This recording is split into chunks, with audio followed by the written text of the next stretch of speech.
सभागार में उपस्थित सभी आदरणीय शिक्षकगण एवं विश्वविद्यालय के छात्र छात्राएं सभी को मेरा सादर प्रणाम।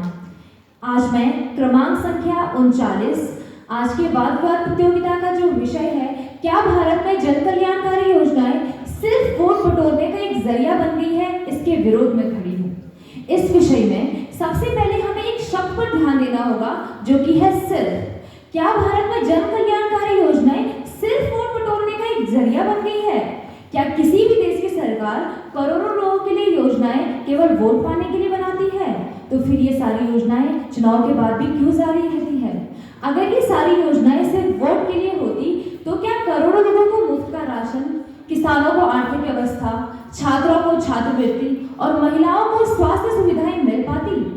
सबसे महत्वपूर्ण बिंदु यह है कि जन कल्याण योजनाएं हमारा अधिकार है, किसी का एहसान नहीं। भारत का संविधान राज्य को जिम्मेदारी देता है कि वह नागरिकों के जीवन, शिक्षा, स्वास्थ्य और गरिमा की रक्षा करे। प्रधानमंत्री जन धन योजना ने गरीबों को बैंकिंग सिस्टम से जोड़ा। उज्ज्वला योजना ने महिलाओं को धुएं से राहत दिलाई। आयुष्मान भारत ने गरीबों को इलाज की ताकत दी। मनरेगा हर साल लाखों परिवार को रोजगार देता है। मिड डे मील ने गरीब परिवारों को शिक्षा के साथ साथ पोषण भी दिया। यदि ये सारी जन कल्याण योजनाएं चुनाव जीतने के लिए होती तो ये वर्षों से क्यों चली आती? हाँ, यह बात सच है कि हर सरकार अपनी योजना को चुनाव में गिनवाती है, लेकिन योजना का प्रचार होना इसका मतलब यह नहीं है कि योजना का गलत होना। क्या हम सड़क इसलिए ना बनवाए क्योंकि उस पर एक नेता फीता काटता है? क्या हम स्कूल इसलिए बंद कर दिए क्योंकि वह सरकार ने बनवाई है? क्या डॉक्टर इलाज करना इसलिए बंद कर दे क्योंकि उसे धन्यवाद मिलेगा? और क्या एक शिक्षक इसलिए पढ़ाना बंद कर दे क्योंकि उसे सम्मान मिलेगा? माननीय सदन, कोरोना काल को याद कीजिए, जब पूरा देश बंद था तब मुफ्त राशन योजना ने करोड़ों परिवारों की भूख मिटाई, इलाज की सुविधा दी। उस समय कोई चुनाव नहीं था, कोई रैली नहीं थी, कोई वोट नहीं मांगा जा रहा था। फिर सवाल यह उठता है कि क्या सरकार उस समय भी वोट बटोरी थी? भारतीय जनता इतनी कमजोर नहीं कि केवल एक योजना देखकर वोट दे।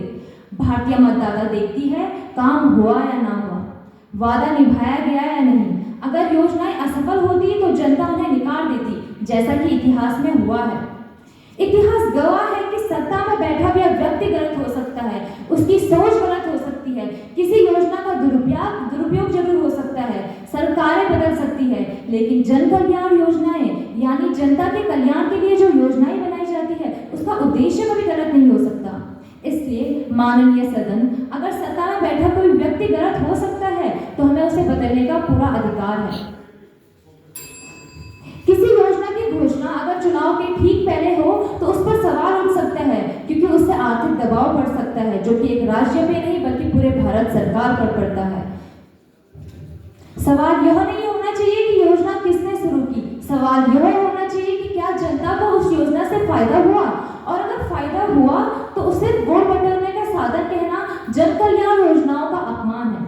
अंत में मैं अपने पूरे विश्वास के साथ यह कहना चाहती हूँ कि भारत में जन कल्याण योजनाएं सिर्फ वोट बटोरने का जरिया नहीं बल्कि सामाजिक न्याय, समान अवसर और राष्ट्रीय विकास का आधार है। धन्यवाद।